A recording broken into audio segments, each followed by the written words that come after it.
گزشتہ برس کی طرح اس سال بھی آپ کے روبرو اس بی بی کا ذکر کرنے آیا ہوں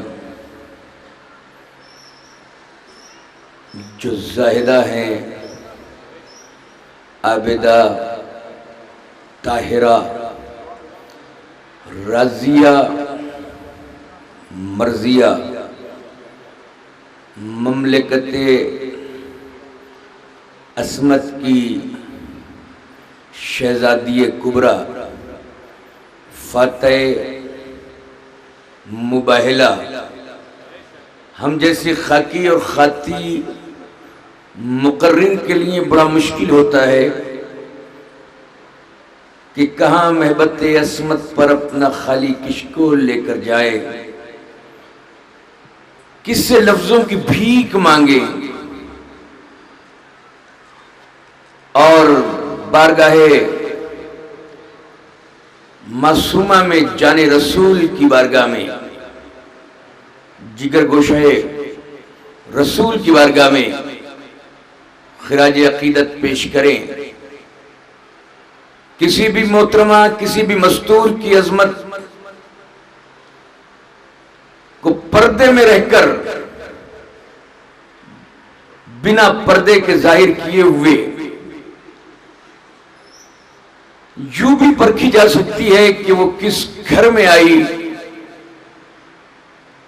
کس کے، اس کے باپ کون تھے، اس کے دادا کون تھے، شادی ہوئی تو کس گھر میں ہوئی، اور اس بی بی کی آغوش کے پلے کیا بنے۔ جب میں معصومہ کو دیکھتا ہوں تو ظاہر ہے کہ خالق نے اس گود کا انتخاب کیا کہ جس کے صدقے میں خالق نے پوری کائنات کی تخلیق کی ہے، جس کے لیے کہا انی ما خلقت سمان مبنیتم ولا ارضم مدیتم ولا قمرم منیرم ولا فلک یدور ولا بیل یجری ولا فلک یسری الا فی محبت ہؤلاء الخمسۃ الذین هم تحت الکساء، یعنی عرش، فرش، حور، طیور، ملک، حور، شمال، جنوب، مشرق، مغرب، بحر و بر، دشت و جبل، ارض و سما، شمس و قمر، کواکب، سیارے، ستارے، قطب، ابدال، قلندر، کہکشاں، نشیب، فراز، کلیاں، کہکشاں، برگ، کچھ نہ بناتا اگر فاطمہ کو نہ بناتا۔ وہ سیدہ جب گھر کا انتخاب ہوا کہ کس گھر میں شادی ہوئی تو سلطنت شجاعت کے شہنشاہ اعظم حضرت علی، مملکت ولایت کے بے تاج بادشاہ خیبر شکن علی، جس کا ہمسر کوئی نہ ہو، اس کی ہمسر سیدہ، جس کا ہمسر کوئی نہ ہو کائنات میں، اس کی ہمسر سیدہ شریک حیات، اور پھر جس کو گود میں پالا، ایک بیٹا حسن، ایک بیٹا حسین، وہ حسین کے جس کی ہے میں اسلام کا حسن ہے، وہ حسین کے جس کی سین میں اسلام کی سلامتی ہے، وہ حسین کے جس کی یہ میں اسلام کی یاری ہے، وہ حسین کے جس کی نون میں نظام مصطفیٰ کا جلوہ ہے۔ یوں تو اسلام کی ڈیفینیشن دینے کے لیے اللہ جانے کتنی سیرت النبی کی کتابیں لکھی گئی، مفسرین نے تعلیم حاصل کر کے قرآن مجید کی تفسیر لکھنا شروع کی، اور گھٹا ٹوپ موت کے اندھیروں میں سو کر گمنامی کے اتہاس میں گمنام ہو گئے، مگر خدا کی قسم اسلام کی ڈیفینیشن ہوتی رہے گی، تعریف بیان کرتی رہے گی، مگر کسی نے خوب کہا کہ اسلام دو چیزوں کا نام ہے، ایک ہاں کا اور ایک نا کا، اور ہاں بھی سیدہ سے لنک ہے اور نا کا تعلق بھی فاطمہ سے ہے۔ اسلام نام ہے ایک ہاں کا جو سیدہ کے شوہر نے ذوالشیرہ میں کیا تھا، اور اسلام نام ہے ایک نا کا جو سیدہ کے بیٹے حسین نے کربلا میں کیا تھا۔ اسلام سلامتی کا مذہب ہے، اسلام آشتی کا مذہب ہے۔ یہ تو مسلمانوں نے اسلام کو نہیں پہچانوایا، نہیں سمجھا سکے، ورنہ اسلام میں سلام کرنا سنت، جواب دینا واجب۔ کبھی غور کیا کہ سنت کیا ہے اور واجب کیا ہے؟ سنت یعنی جو نبی کریں ان کے نقش کف پاک پر چلنا، یہ سنت رسول ہے۔ اور جو نبی اپنی قوم کے لیے فرض بنا دے وہ واجب ہے۔ صبح کی نماز فرض ہے، واجب، نہ پڑھی تو گنہگار۔ ظہرین کی نماز فرض، نہ پڑھی تو گنہگار۔ مغرب اور عشاء کی نماز فرض، روزے فرض، حج فرض، زکوٰۃ فرض، اس کے الگ الگ نصاب، یہ ساری فرض ملت پہ کی نبی نے کہ یہ تمہارے لیے فرض ہے اگر اسلام کے دائرے میں زندگی گزارنا چاہتے ہو۔ لیکن سنت وہ ہے جو تمہارے لیے نہیں، جو نبی نے کیا، ان کے نقش قدم پہ چلو تو وہ سنت ہے۔ اب پوچھیں کوئی کسی بھی فرقے کا مسلمان ہو، مجھے بتاؤ کہ سلام کرنا سنت ہے یا واجب؟ سب کہیں گے سنت۔ اس کا مطلب ہے کسے سلام کرے، یہ ڈیفرنشیٹ نہیں کیا نبی نے کہ بوئے کو سلام کرو، امیر کو سلام کرو، غریب کو سلام کرو، کافر کو سلام کرو، مسلمان کو سلام کرو، نہیں۔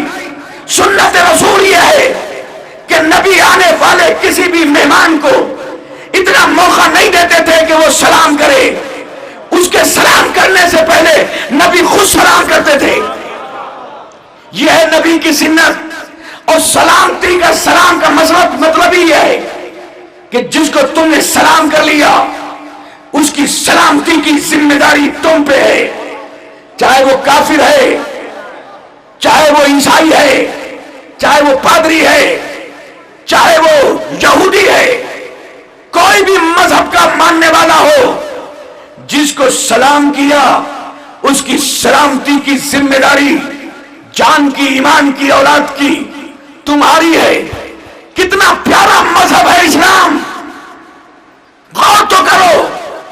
اس کے بعد نبی نے کہا کہ پہلے سلام کرو پھر کلام کرو، یعنی نبی کا دیا ہوا اسلام یہ ہے کہ پہلے آنے والوں کی سلامتی کرتا ہے پھر کلام کی اجازت دیتا ہے۔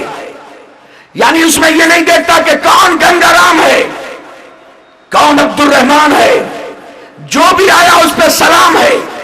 یہ ہے اسلام، نبی کی سنت۔ نبی کی سنت ہے، نبی آنے والے کو پہلے سلام کرتے تھے، آنے والا بعد میں جواب دیتا تھا۔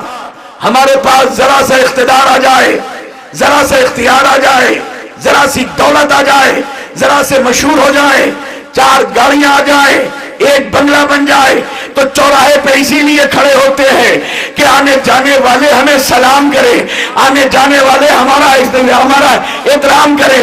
مگر یہ مسلمان چاہتا ہے، نبی نے کبھی انتظار نہیں کیا کہ آنے والا کوئی سلام کرے، نبی پہلے سلام کرتے تھے، بعد میں آنے والا جواب دیتا تھا۔ اب بتاؤ کہ جس اسلام میں آنے والے ہر آدمی کی سلامتی کی ذمہ داری ہو، وہ بے گناہوں پر تلوار چلانا، بے گناہوں پر داعش بن کر خون بہانا کہاں سے جائز کر دیتا ہے؟ اس کا مطلب یہ ہے کہ محمد کا اسلام اور ہے، ان بے غیرتوں کا اسلام اور ہے۔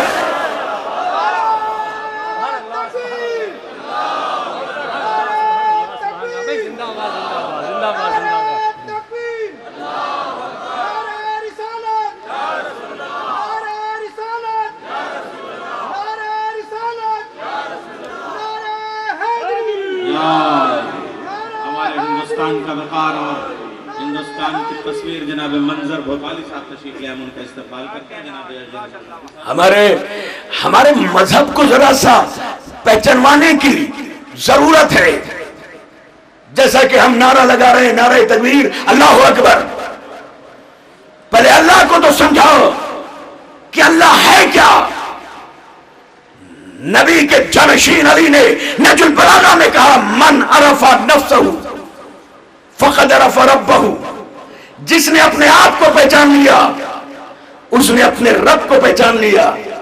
سب سے بڑی ستم ظریف یہ ہے کہ ہم نے ابھی تک اپنے آپ کو ہی نہیں پہچانا کہ ہم کیا ہے. پہلے ہم اپنے آپ کو پہچانے پھر اس رب کو پہچانیں گے. اس اللہ نے جس نے ہمیں تکبیر دی اللہ اکبر. اللہ اکبر یعنی اللہ سب سے بڑا ہے. اگر دائرہ اسلام میں رہ رہے ہو تو اللہ اکبر کہنا ہی نہیں، ماننا پڑے گا. جس نے اللہ اکبر یعنی اللہ کو بڑا مان لیا وہ پھر دولت کو بڑا نہیں مانے گا، وہ پھر نیتاؤں کو بڑا نہیں مانے گا، وہ پھر منتریوں کو بڑا نہیں مانے گا، پھر دولت والوں کو، کارخانے والوں کو، بزنس والوں کو، لمبی لمبی گاڑیوں والوں کو اور لمبی لمبی داڑھیوں والوں کو کبھی بڑا نہیں مانے گا، کیونکہ اس نے اللہ کو اکبر مانا ہے. پہلے اللہ وہ وحدہ لا شریک جو تمہارا علیم بذات الصدور ہے، تمہارے دلوں کے رازوں سے واقف ہے. اب میں کیا کروں؟ یہ اللہ کی صفت قرآن میں ہے. ذرا سا میں اسلام اور اللہ کے بارے میں بتا کر پھر آج کے موضوع پر آؤں گا. 10 یا 15 منٹ میں آپ کی زحمت تمام کرنی ہے کہ اللہ اکبر، اللہ سب سے بڑا ہے، وہ علیم بذات الصدور ہے. یہ قرآن کی آیت ہے، ہمارے دلوں کے رازوں سے واقف ہے. آج ہم ماشاءاللہ ساری طاقت دسترخوان پر دکھاتے ہیں. کباب، قورمہ، بریانی، نہاری، پائے، گول گپے، کوئی دسترخوان پہ سجی ہوئی چیز کو ناراضی نہیں کرتے. اس لیے ڈاکٹر خلیل اللہ نے کہا تھا کہ ماشاءاللہ سے ہماری تعداد تو 18 یا 20% ہے مگر ہم اسپتالوں میں 55% ہوتے ہیں. اس کی وجہ یہی ہے کہ نہاری پائے بہت جلدی ہمیں وہاں پہ لے جاتے ہیں. اور اگر کسی نہ کسی آدمی کو، شخص کو اٹیک پڑ جائے یا بائیں طرف سے یا دائیں طرف سے درد اٹھے اور وہ اسکاٹ ہاسپٹل میں چلا جائے، اس کے بعد ڈاکٹر اس کی اینجیوگرافی کر کے اس کے ہارٹ کی آرٹریز دیکھے تو سینے کو چاک کرنے کے بعد کارڈیو سرجن اپنی کھلی ہوئی آنکھوں سے دھڑکتے ہوئے دل کو دیکھ کر یہ تو بتا سکتا ہے کہ اس میں کتنی % کون سی آرٹری بلاک ہے، مگر دھڑکتے ہوئے دل کو کھلی ہوئی آنکھوں سے دیکھ کر یہ نہیں بتا سکتا کہ اس میں کس سے محبت ہے، کس سے عداوت ہے. یہ صرف اور صرف اللہ کی ذات پر، کیونکہ اس نے، اللہ نے تمہارے دلوں کے رازوں کو سمجھا ہے. کیونکہ وہ تمہارا ہی خالق نہیں، تمہارے دلوں کے رازوں کا خالق ہے، تمہارے راز جانتا ہے. اور پھر وہ تمہاری دنیا میں آنے سے پہلے، ہمارے مامو جان علامہ فیروز حیدر صاحب ایک بہت پیارا جملہ کہتے تھے کہ وہ کتنا رزاق متین ہے، کیا رزاق حقیقی ہے کہ ماں کی گود میں بعد میں تمہیں بھیجتا ہے، ماں کے سینے میں کوثر اور تسنیم کے دھارے پہلے دے دیتا ہے. اور اگرچہ خالی کوثر و تسنیم کے دھارے دے دیتا اور تمہیں دودھ پینے کا سلیقہ نہ دیتا تو کوثر و تسنیم چھلک کے رہ جاتے مگر پیاسے کو پانی نہ ملتا. مگر خدا کی قسم یہ خالق ہے، وہ رب حقیقی ہے، وہ رب متین ہے کہ آنے سے پہلے اپنے مہمانوں کے کھانے کا انتظام کرتا ہے، ان کے پینے کا انتظام کرتا ہے. وہ رزاق متین. اللہ جانے ایک ہی وقت میں 2 انڈوں سے 2 بچے چونچے مار کے باہر نکلے، ایک مرغی کا بچہ اور ایک بط کا بچہ، دونوں گھر سے باہر نکلے.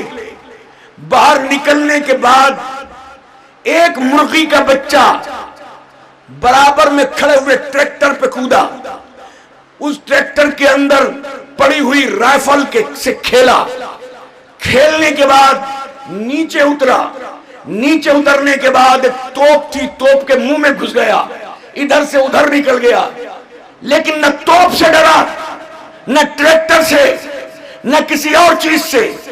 اچانک سے چیل اوپر سے اتری، اور جیسی چیل اوپر سے اڑی وہ اپنی ماں کی شفقت بھری گود میں جا کے چھپ گیا۔ یہ کون ہے جو ایک لمحے میں اسے ماں کے قریب لے کے جا رہا ہے؟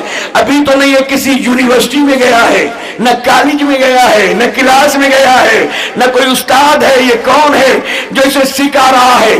اس کا ایک ساتھی دوسرا جو بط کا بچہ تھا، وہ ایک تالاب کے کنارے اسے لے کے گیا مرغی کے بچے کو، اور جب وہاں تالاب کے کنارے لے کے گیا تو مرغی کا بچہ تو باہر رہ گیا، مگر اللہ نے بط کے بچے کے ہاتھ میں کچھ ایسی پتوار لگا کے بھیجی تھی کھال کی کہ یہ کود گیا، اور کودنے کے بعد تیرتا ہوا ادھر سے ادھر نکل گیا۔ یہ مرغی کا بچہ ٹک ٹکی مار کر یہ بط کے بچے کو دیکھتا رہا اور سوچتا رہا کہ اسے تو کسی نے تیرنا نہیں سکھایا، یہ تو کسی سوئمر سے اس نے غوطہ لگانا سیکھا ہی نہیں، یہ ایک لمحے کے بط کے بچے کو کس نے تیرنا سکھا دیا؟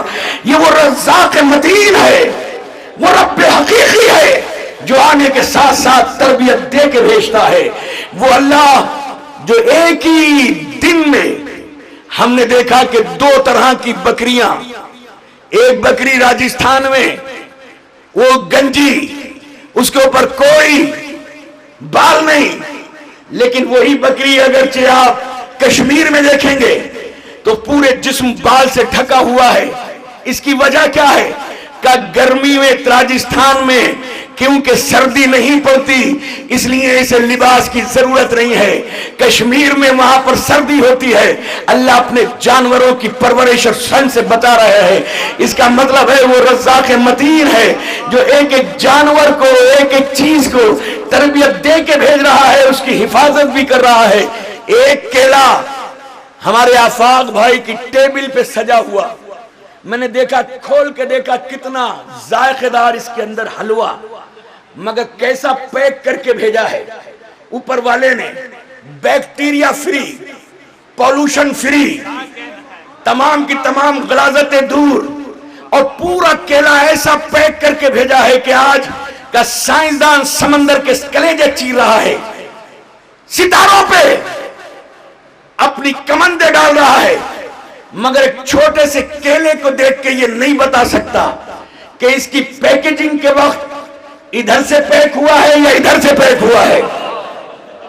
ایک ہی وقت میں انار دیکھیں، ایک ہی وقت میں ایک انار کو توڑ کے دیکھے، پولوشن فری، کیونکہ آپ کو خوبصورتی پسند ہے تو کتنا خوبصورت انار بنا کر اس پہ خوبصورت تاج لگایا ہے۔ پتہ نہیں کارخانہ قدرت میں یہ کون سجا رہا ہے اس کو، اور سجانے کے بعد ہم نے جب اسے توڑ کے دیکھا، کیونکہ ہمارا کام تو توڑنا ہی ہے، گندگی تو ہم ہی پھیلاتے ہیں، وہ گنگوتری تو بالکل صاف کر کے بھیجتا ہے، مگر کانپور تک آتے آتے اس گنگا کے پانی کو تارکول کا پانی بنانے والے تو حضرت انسانی ہیں، ہم ہی تو ہیں، ورنہ وہ تو اس نے کتنا بہترین انار سجا کے بھیجا، اور انار کے اندر خوبصورت یاقوتوں کی جماعت لگا کے بھیجی، ایک کے اوپر ایک یاقوت سجا کے بھیجا۔ ایک چیز پسند نہیں آتی نا تو کہیں پر انگور اس نے اس خول کے اندر، انار کے خول کے اندر کہیں یاقوت سجا دیے، کہیں کو در نجف، سفید رنگ کے در نجف جو سجا دیے، مگر پتہ نہیں کون ہاتھ ہیں جو یہ سجا سجا کے حضرت انسان کو بھیج رہے ہیں۔ میری سمجھ میں نہیں آتا کہ وہ صرف امرود کو گودا گودا ہی نہیں بھیجتا، یہ تو ہم ہیں جو سیڈ لیس کر دیتے ہیں، ورنہ امرود کے اندر بیج بھی ہوتے ہیں۔ میری سمجھ میں نہیں آتا، ہماری دانتوں میں چپتے ہیں، زبان کو پریشان کرتے ہیں، تو یہ انگور کے اندر بیج ڈالنے کی ضرورت کیا ہے؟ کیا یہ بیج نہیں ہے؟ آنے والی نسل کی رزق کی بقا کا اعلان ہے۔ یہ بیجی جو ہیں جو بعد میں یہ سیڈز ہیں جو زمین میں جائیں گے، خدا کی قسم اپنی اسی ربوبیت کو، اسی رزاقیت کو، اسی حکمت کو، اسی الوہیت کو اسے اظہار کرانا تھا کہ میں نے آدم کے بندوں کو تو بنا دیا، مگر میری اس الوہیت کا، میری اس رزاقیت کا، میرے اس علم کا، میرے اس رزاق متین ہونے کا اعلان کون کرے گا، بتائے گا کون؟ اس نے اپنی الوہیت کو بتانے کے لیے، اس نے اپنی رزاقیت کے ثبوت کے لیے ایک نہیں بلکہ 14 معصومین کو اس دنیا میں بھیجا۔ کسی کو محمد مصطفیٰ بنا دیا، کسی کو علی مرتضیٰ بنا دیا، کسی کو علی مرتضیٰ بنا دیا، کسی کو حسن مجتبیٰ بنا دیا، کسی کو حسین سید الشہداء بنا دیا، کسی کو فاطمہ الزہرا بنا دیا۔ 14 کو جب بنا دیا تو 14 میں سے 11ویں امام حسن عسکری نے کہا نینو حجت اللہ علی خلقہ، ہم ساری کائنات پہ اللہ کی حجت ہے، والفاطمہ تو حجت علینا، اور فاطمہ ہم سب کے اوپر حجت ہے۔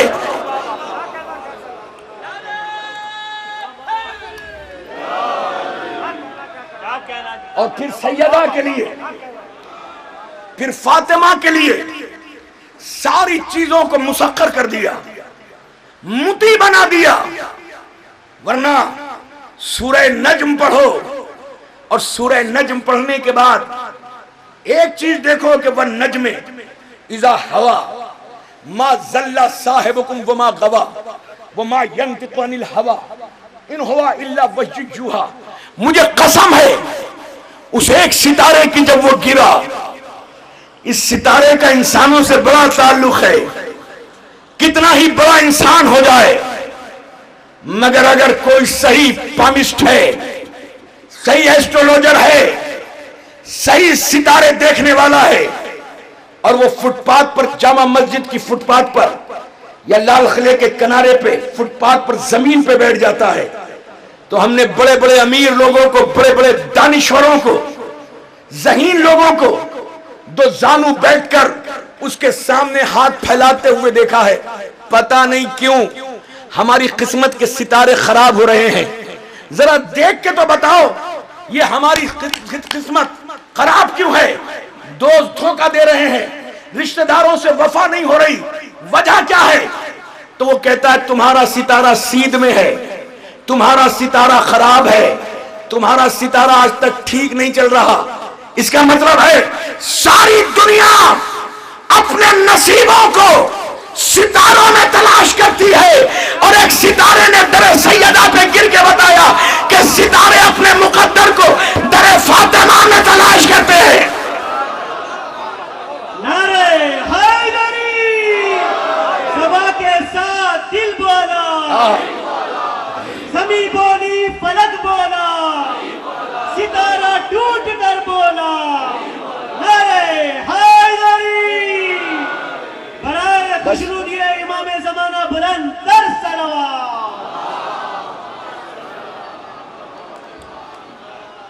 میں نے شروع میں ہی عرض کیا ہے کہ جناب سیدہ کو سمجھنا ہے تو خدا کو سمجھو یا خدا کی کتاب کو سمجھو۔ میں خدا کی قسم کیسے عرض کروں کہ آج کا انسان، ایک آیت ایسی ہے جو مرد عورتوں کو ڈرانے کا کام کرتے ہیں کہ مجھ سے مت الجھنا، بیگم سے اکثر کہتے ہوئے نظر آئیں گے۔ کہا کیا ہوا؟ کہا اللہ نے ہمیں 4 شادیوں کی اجازت دی ہے۔ یہی ہے نا؟ آؤ اس آیت کو پڑھ لیں، اور بس یہاں پہ زحمت تمام کر رہا ہوں، آپ کے اور شاعروں کے بیچ میں حائل نہیں ہوں گا، بس یہ آیت پڑھ دوں۔ کیا ہے وہ آیت کہ جس میں مردوں کو 4 شادیوں کی اجازت دی ہے؟ یہ بیچارے آدھی آیت پڑھ کے ڈراتے ہیں، اگر پوری آیت پڑھے نا تو ایک عورت بھی آیت سے نہیں ڈرے، کیونکہ آیت کہہ رہی ہے فَنْکَحُوا، نکاح کرو۔ یہ بھی ڈرانے کے کام، مَا طَابَ لَكُم مِّنَ النِّسَاءِ، جس میں بھی کیپیسٹی ہو، طاقت ہو، جو برداشت کر سکے۔ کس سے نکاح کریں؟ نساء، عورتوں سے۔ دیکھیں یہ ہے دور اندیشی قرآن مجید کی. 14 صدیوں پہلے قرآن کی نگاہ یا حامل قرآن کی نگاہ اس بات کی تھی کہ ہالینڈ میں، سوئٹزرلینڈ میں، آسٹریا میں اور لاس ویگس میں ہو سکتا ہے کہ یہ قانون پاس ہو جائے کہ مرد مرد سے شادی کر سکتا ہے، مگر قرآن مجید نے 14 صدیوں پہلے بین لگا دیا کہ فَانْكَحُوا مَا طَابَ لَكُم مِّنَ النِّسَاءِ، خبردار نکاح کرو جس میں کیپیسٹی ہو. کس سے؟ صرف عورتوں سے. نکاح صرف عورتوں سے ہو سکتا ہے. فَإِنْ خِفْتُمْ أَن لَا تَعْدِلُوا، لیکن اگر تمہیں خوف ہے کہ تم عدل نہیں کر سکتے، فَانْكَحُوا مَا طَابَ لَكُم مِّنَ النِّسَاءِ، مثنیٰ، ثلاثہ و رباع، نکاح کرو عورتوں سے، چاہے 2 سے، ثلاثہ چاہے 3 سے، رباع چاہے 4 سے. 4 تک پرمیشن دی. آیت آگے پڑھی فَإِنْ خِفْتُمْ، لیکن اگر تمہیں خوف ہے ان لا تعدلوا کہ تم عدل نہیں کر سکتے، فَوَاحِدَةٌ، تو تمہیں ایک ہی کافی ہے. بس تھک کے نہیں، شک کر کے نہیں، بس ختم کر دی. یعنی اجازت تو ہے 4 شادی کی، مگر شرط ہے کہ تم عدل کرو. اگر عدل نہیں کری تو تم شادی نہیں کر سکتے. عدل کا مطلب کیا ہے کہ جب تم نے ایک نکاح کیا تو نکاح کے ساتھ ساتھ دوسرا نکاح بھی کر لیا. تو اگر تمہارے انکم 10,000 ہے تو 10,000 میں 500، 5,000 ایک بیوی کو، 5,000 دوسری بیوی کو. اگر آپ کے پاس 5,005 روپے آپ نے ایک بیوی کو دیے اور 4,995 روپیہ دوسری بیوی کو دیا، تو 5 روپے تو آج کل کوئی فقیر بھی نہیں لیتا. مگر تمہیں دنیا عدل سے نکال کر جہالت اور ظلم کے دلدل میں یہ 5 روپیہ ڈال دے گا. کیوں؟ کیونکہ تم نے دونوں بیویوں کے درمیان عدل نہیں کیا. اس کا مطلب ہے اجازت تو شریعت دیتی ہے تمہیں 2، 3، 4 نکاح کرنے کی، مگر نکاح کرتے ہی ساری بیویوں کو آپ کو برابر سمجھنا پڑے گا. میں نہیں سمجھا سکا، میرا قصور ہے نا. یعنی جس نے نکاح کیا اسے دوسری بیوی کو پہلی بیوی کے برابر سمجھنا پڑے گا. 3 بیویاں کی تو تینوں کو برابر. اب پتہ چلا شریعت میں شادیاں کرنے کی تو اجازت ہے، مگر جس سے شادی کی ہے وہ سب آپ کے نظروں میں برابر ہونی چاہیے. اب معلوم ہوا کہ فاطمہ کی زندگی میں علی نے کوئی دوسری شادی کیوں نہیں کی؟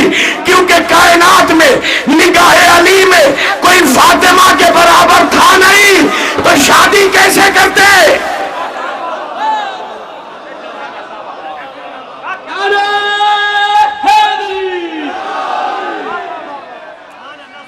اب نہیں.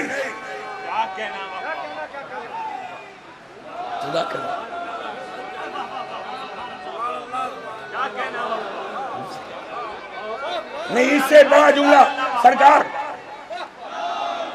جس طرح سیدہ کی شادی میں، سیدہ کی زندگی میں علی نے کوئی دوسری شادی نہیں کی، اسی طرح مادر فاطمہ خدیجۃ الکبریٰ کی حیات تک جناب رسالت مآب نے کوئی دوسری شادی نہ کر کے یہ بتا دیا کہ محمد کی نگاہ میں بھی خدیجہ جیسی کوئی عورت نہیں ہے.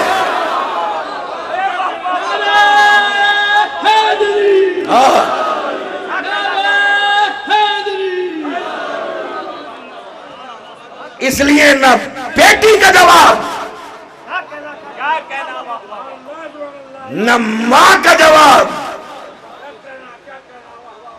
اور 4 یا 6 مصرے میں شورائے کرام کی نظر کر کر جناب سیدہ کی بارگاہ میں خراج عقیدت پیش کر کر آپ سے رخصت ہونا چاہتا ہوں کہ اسی کے نقش قدم کے ذروں سے ماہ و انجم کو نور بخشا. جب مشاعرہ سن رہے ہو تو 6 مصرے پڑھ کر ہی تو دے رہا ہوں. اور کیا جناب محسن نقوی نے 6 مصرے کہے ہیں کہ اسی کے نقش قدم کے ذروں سے ماہ و انجم کو نور بخشا, اسی کے گھر کے گداگروں نے ہی آدمی کو شعور بخشا, اسی کی خاطر تو حق نے صحرا کو جلوائے کوہ طور بخشا, جو اس کا جو جلوائے کوہ طور بخشا, جو اس کا غم لے کے مر گیا ہے خدا نے اس کو ضرور بخشا. اب مجھے نہیں پتا کہ 5واں اور 6واں مصرع کس تک جائے گا کس تک نہیں جائے گا. اسی کے نقش قدم کے ذروں سے ماہ و انجم کو نور بخشا, اسی کے گھر کے گداگروں نے ہی آدمی کو شعور بخشا, اسی کی خاطر تو حق نے صحرا کو جلوائے کوہ طور بخشا, جو اس کا غم لے کے مر گیا ہے خدا نے اس کو ضرور بخشا. جو فاطمہ سے رکھے مودت اسے نہ دوزخ جلا سکے گا, جو اس کے گھر